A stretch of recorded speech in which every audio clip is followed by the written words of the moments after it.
My name's Megan Bennett-Burks, and yours? I'm Jarin D&D from Power Up Gamers. Great. So have you released RPG material as well? Or mostly YouTube videos? Not yet. We have the monster PDF that hopefully will be doing a Kickstarter start in the middle of November and ending like the week before Christmas. And we're hoping to release the PDF for Christmas.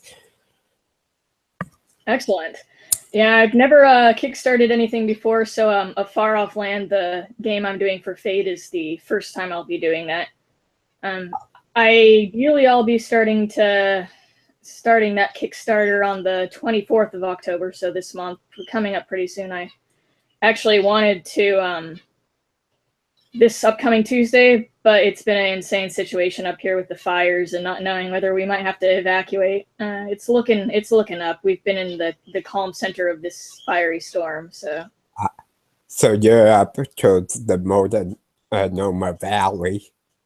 Yeah, we're right in Sonoma Valley, and we're in Cotati. Fortunately, Cotati seems to be pretty much about the safest place. Yeah, I was just up there in Salem visiting my biological dad, and the smoke and everything was really bad, even though it was on the other side of us. Oh, yeah. It's just covering I think all of Northern California, just about. I hear it's bad I mean, I can't confirm this, but it's hearsay. I hear rumors it's bad even in San Francisco, and some people say it's even worse in Vallejo, and there's not, to my knowledge, any fires in Vallejo. So just what way the wind blows. Yeah, it's been really weird, because like even Salem, Oregon, when I was up there, it's supposed to be winter time, and it was like 90 degrees the entire time. Didn't rain once, and that's unusual for Oregon. Yeah, it's pretty insane. Weather's been weird. I say Mother Nature is going through menopause. I just wild up and down. I actually have a theory that we're in World War III and it's nature against us. It feels like that. It sure feels like that. Nature tends to win. Yeah, it just kind of my theory because of how many weird things that normally don't happen weather-wise are happening within the last It also makes me almost want to jump in and play Rift's Chaos Earth scenarios again. Yeah. Like apocalypse hits, but mix that in with zombies and all kinds of crazy monsters and magic. So, you're doing a Fate Kickstarter? Say that again? I said you're doing a Fate Kickstarter? Yeah, it's going to be Fate Far Off Land, and it's modern fantasy meets mythic. So half of it's kind of rooted in modern urban fantasy, but the rest of it draws from Alice in Wonderland, ancient real world lore and mythology and religion. Cool. That would be really characters are ones that can go back and forth between the two worlds, and most people can't, or at least they're not supposed to. That should be pretty interesting as an idea. I've only played Fate once in a superheroes game, but I really enjoyed it. Yeah. No, it's a system that I really love. I didn't cut my teeth on it. I cut my teeth on Rifts. That was the very first game I ever played, and from there I played a bit of World of Darkness, and then moved on to eventually Pathfinder, and finally Fate. And I really love Fate. It's a great system. Yeah, I've been mostly D&D pretty much since it started. I started playing when I was like 8. And 30 some odd years. It's almost 40 years now. Well, cool. Yeah, I'm running a 5th edition game right now. Actually, I like 5th edition. I couldn't get into 4th. 5th edition is my favorite overall. Yeah, I think in terms of system, I have to agree with you on that. In terms of setting material, TSR with second edition is definitely where it's at for me. Yeah, Definitely. I did like second edition, but I've tried to go back and play after fifth edition, and there's just too many rules for me. Yeah, fifth edition is fairly light. I'm torn on crunchy games versus light games now. I've tended to go towards light games lately, but Yeah, I really prefer the light games. Yeah, I've typically in the past I've wanted crunch, and I've wanted lots and lots of crunch, but I guess I just needed a change. I needed something different. I'll probably go back to really crunchy games in the future at some point. Yeah, it happens, and we all kind of bounce around. Every now and then we'll visit stuff we grew up with. Yeah. And a lot of what I've been doing lately is just pure homebrew, because it's, I can teach my friends it real fast, and it's real basic, and they can kind of build whatever they want, and it works. Yeah. I don't know that it's necessarily stuff I'd ever professionally release, but it's fun for my home group. Cool. So tell me a little bit about this Kickstarter and what this adventure setting is, because I know absolutely nothing about it. So A Far Off Land is a multi-world spanning fantasy RPG setting it. Jacob Paulson, who did, and Jacob, I hope I'm not pronouncing your name wrong. I've mostly spoken to you over text. He did Jade Punk. I don't know if you've heard of that before, but it's a really popular, really excellent Fate setting. You take on the role in A Far Off. Oh, sorry, I just interrupted you. Say again. Yeah, I said it sounds familiar, so I probably at least heard of it. There's a good chance, yeah. So in A Far Off Land, you take on the role of one of the Fated. The Fated are shape-shifting beings. They're born seemingly human, but they get initiated through a ritual, and they're changed. They, after that, gain unusual superhuman powers, the ability to shapeshift depending on what world they are primarily in. So let's say you're on Earth. You're gonna look human. You're gonna mostly have human abilities unless you tap into your more mythic side. But then when you go into the other realm, you're gonna manifest a different form. There's ways around that in the system built in, so you could feasibly, superpower out in the in either realm if you wanted to. Nice. It's got some super heroic elements, but the core of the game is not really about the superheroic element so much. It's more about the intrigues that happen through all these groups that kind of want to control the Fated and use them for their own agendas. Those would be the courts and the factions, which are organizations that show up in the game. That's one thing I've always enjoyed, intrigue. Yeah, no, it makes games a ton of fun.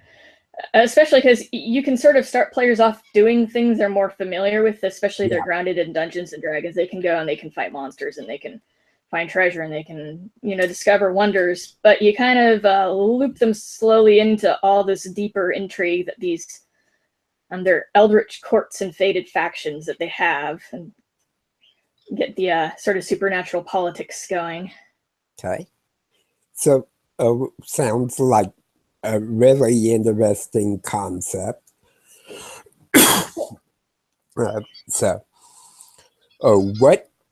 What are you doing as far as goals and pledges for the Kickstarter? I know most people have like a starting goal for work and stretch goals.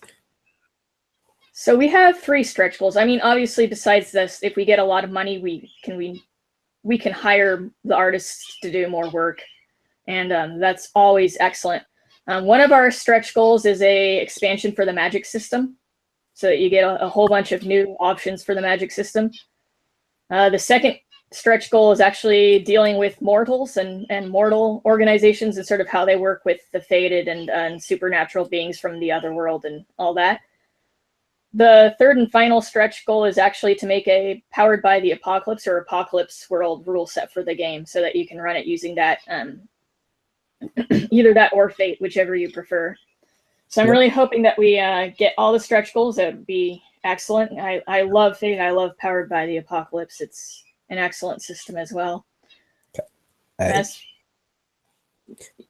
far as backer tiers, we're offering PDFs, hardcover books, softcover books, kind of the full run. They're all full color. Nice. See, that's one thing with the Kickstarter. I'm planning on the base goal doesn't include full color. Mostly because the artists just really don't have that kind of time to put into it unless they're being paid. Yeah, and black and white can work really nice too, but I think for certain products, you do need color. Yeah. And you can still have a relatively inexpensive color version if you at least provide a soft cover. But definitely, I would suggest doing a standard hardcover through drive-through RPG, because I found that's, at least for the last game I did, that was the most popular option. I didn't kickstart it, but I just sort of put it right up there, and that's what I noticed selling the most. That's good to know. I'm definitely looking forward to it, because recently I quit my jobs and am going full-time with content creating. And so. Oh, I definitely wish you luck with that. That's tough. I've done freelancing. I've had periods of time where that was my main source of income. It kind of, my experience is it sort of comes and goes, and you just sort of do what you need to do. Yeah, I've done freelance game design for years. So I made enough over the last year that I could sit for 6 months and live on it while I'm going full time with the content creating. And if it works out, cool, I'll stick with it while I'm doing. And if it doesn't, I'll have to take on more freelance projects. Well, depending on your skill set, when you freelance, there's a lot of different things you can do. I mean, I do programming for people. I do some illustration, mostly web design, but then I have the game thing too. So one thing doesn't work, you just have to branch out. I'm still learning a lot of that. I'm very much a writer, storyteller kind of person. So that's kind of where I'm focusing a lot of stuff of at the moment. But I know a little bit of programming and source codes and stuff like that. So yeah, well, and you start out, doing the relatively simple work for people, and branch out from there is my experience. And exactly, a lot of word of mouth matters with freelance too. So we talked kind of what the goals and what the rewards are. What, as far as the goals, what are the dollar amounts you're looking at? So right now, I mean, it's possible I could change this, but I really doubt it. I'm hoping to reach a goal of $4,000. That's really what we need to make sure that we can pay the artists what they need to really get enough art, to pay a professional editor, to make sure that Jacob and I get something as well. As far as the pledge tiers, the very base one of getting a PDF and the digital collection is $10. Okay. The cheapest book is actually only $18, and it goes up from there because there's more and more premium options. However, one thing I'm doing is everyone who pledges for the PDF tier higher gets the whole digital collection. That means if you're investing in the Kickstarter, you don't have to pay extra to get the milestones that we also produce. You'll get, if we get all the way to $7,000 and produce Powered by the Apocalypse rules, you'll get that even if you just got the $10 PDF tier. Nice. Yeah, I think we're gonna not have them be free when we release them, so it's an opportunity to get a big discount on extra material that we produce potentially. That's very similar to some of the things I'm working on setting up for our Kickstarter. And one of our rewards that we're looking at is having a monster 3D printed as a miniature. That would be a very cool option to do. I haven't really looked into how tough it would be or expensive. It's a little spit endy. Yeah. Like the artwork alone, if we were to pay the artist for the time and everything, it's basically $100 to $145 per image. Yeah. And if we put out everything we want to put out, there's 78 monsters. So 79 images, because you count the cover page. That's $8,000 worth of artwork alone. Yeah, it gets to be a lot. We're trying to not go to massive goals and keep it at a 4,000 base. I'm sure we can pull it off. Leaves of Chiaroscuro I managed to pull off. I don't even think I spent more than $100 on it, and I've gotten a lot of feedback that it looks pretty professionally done. Nice. So this will be quite a bit more expensive than Leaves of Chiaroscuro, but I'm hoping it shows quality-wise in the final product. Yeah, we have some pretty good artists working for us, and they set reasonable prices. So our Kickstarter goals will kind of determine what level of artwork. Yeah, I don't know if I'm alone in this, but I expected the artists that I've spoken with to actually, be a lot more expensive than they are. But yeah. I had never hired another freelancer before. I've been a freelancer and I've done very little. I was surprised when I talked to them and people were telling me these high quality images are like $100. And I'm like, that's actually pretty cheap per image. It just when you get a lot of images, then it really adds up. Yeah. I know some people for a certain thing do bulk discounts. I don't know if that's common with artists, but I think it depends how much you're ordering. Probably, yeah. I'm pretty sure a lot of them would do discounts if you're ordering a lot. Yeah. But so far, I mean, all of them I've spoken to have been really reasonable. Awesome. It makes me wonder why people complain, why would I spend, more than $10 for a piece of art? And I just want to go, oh my God, you have no idea how much work goes into art. Yeah, it really depends on the times. Oh, yeah. I know artists, even for simple pictures that are full color, spend 25-30 hours to get it done. Oh, yeah. And if you take minimum wage, say $10 an hour, that's $300 for an image. And $10 an hour is not, thrilling depending on what state you're in. I guess that's the thing. A lot of it's location. $10 an hour is great some places and not so much other places. Exactly. So we've kind of discussed the Kickstarter itself, which sounds really interesting, and I'm hoping the best for you with it. Let's talk a little bit about kind of the timeline you got set up. I know you said you're hoping to start the Kickstarter in like 10 days. Yeah, I'm hoping. So, the first thing I would be interested in knowing if I'm someone who's gonna back it is how long I have to back it in.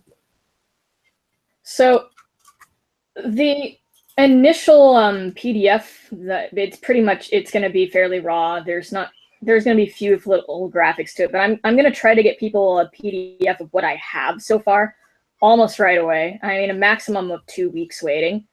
as far as the product actually being complete, it's definitely going to be somewhere in 2018. Okay. I put a milestone of it being done by October 2018. I really, really hope it's done before then. Yeah, I know we're pushing ours pretty fast. Yeah. And we've been working on it pretty hard for like 3 or 4 months. Yeah, we've been working on this for a lot, but I have a feeling that to really give the artists and the editor and everybody the time they need, I can't rush them to make them do it right. Yeah, for us, we're planning on launching mid-November for the Kickstarter. It will end maybe week and a half before Christmas, and then we're hoping to release the PDF and send it out right at Christmas. So we have like a month-long Kickstarter. Yeah, that is a pretty big time crunch. I mean, if it's mostly done and you have most of the art already and the layout and everything done, that's reasonable. Yeah, the basic concept arts is pretty much done. We got like 5 more images to add, and they're pretty much ready to be added. And the monster stop at Block Ox will be done within a couple days. The thing is, we haven't had the chance to play test them. Oh yeah, I would highly suggest that. I mean, unless the monsters are pretty similar to, I guess, what rule set are you using? I mean, if they stick within the standard 5e. 5e, yeah. So it should be okay. I'm kicking off a campaign this next week that's a deep dungeon dive that we're using all these monsters for. So we'll have hopefully a month and a half where we can play test monsters as we're working on other things. But it's that'll help you really been a crunch. In theory, during your Kickstarter, some of your backers will also play test it. Yeah. I mean, we've done some play testing, but I'm hoping that other backers do too, because I mean, I've done play testing with 2 separate groups, and you want more if it's at all possible. Yeah, I was running like 6 events a week for play testing and having 1 or 2 people show up. Lots of DMs signed up, but haven't seen them doing anything. So yeah, gotten some good feedback. Oh, good. So that's a good start. So what's your book going to be called? Right now, we don't really have a name for it. We're working under the title Power Up Gamers Beast Compendium. Nice. Just as kind of a working title. When you get a final title and a Kickstarter page, you'll have to contact me so I can, post it too. Oh, definitely. I'll be letting a lot of people know.